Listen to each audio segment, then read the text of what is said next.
So, I went to visit Steph in Texas in October of '08. While I was down there, I decided to check out the cemetery in Aurora, Texas.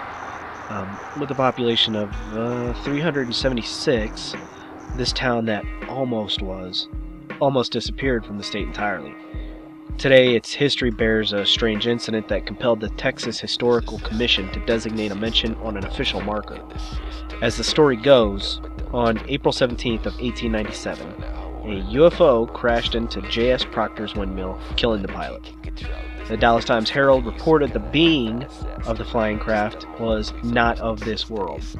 Not knowing what else to do, the townsfolk buried the pilot in the local cemetery.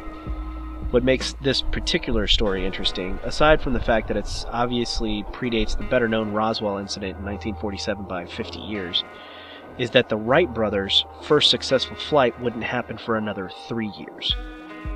Arguably, they were doing tests throughout this time frame with wooden gliders, but according to their own data, the gliders ranged from 52 pounds to 112 pounds, hardly enough to knock over a windmill. The argument could be made that the woodworking craftsmanship wasn't as good in 1897 as it is today, but that wouldn't account for the additional details of the story. For example, the craft was reported to have been some sort of strange metal, not wood. Of course, this is all an aside to the fact that of the locations. The Wright brothers were testing in windy areas like Chicago and Kitty Hawk. There's no data or records that support the idea they may have traveled south to a much less windy location for any reason. After the burial, the gravesite sat undisturbed for years following the incident. Then the sensational story got revived in 1973.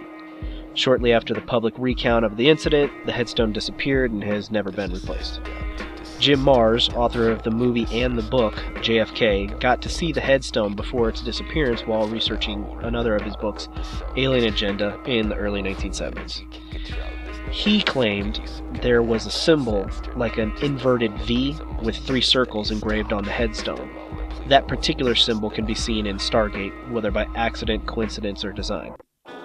Now, unmarked, the grave, like UFOs of present day, hide in plain sight, kept company by residents like Nellie Burris, whose headstone coined the phrase, "As I was so soon done, I don't know why I was begun," serial killer Ricky Lee Green, and a host of infants and children that died during the spotted fever epidemic that struck the town in 1898. Oh, and Loretta, the world's talking bird.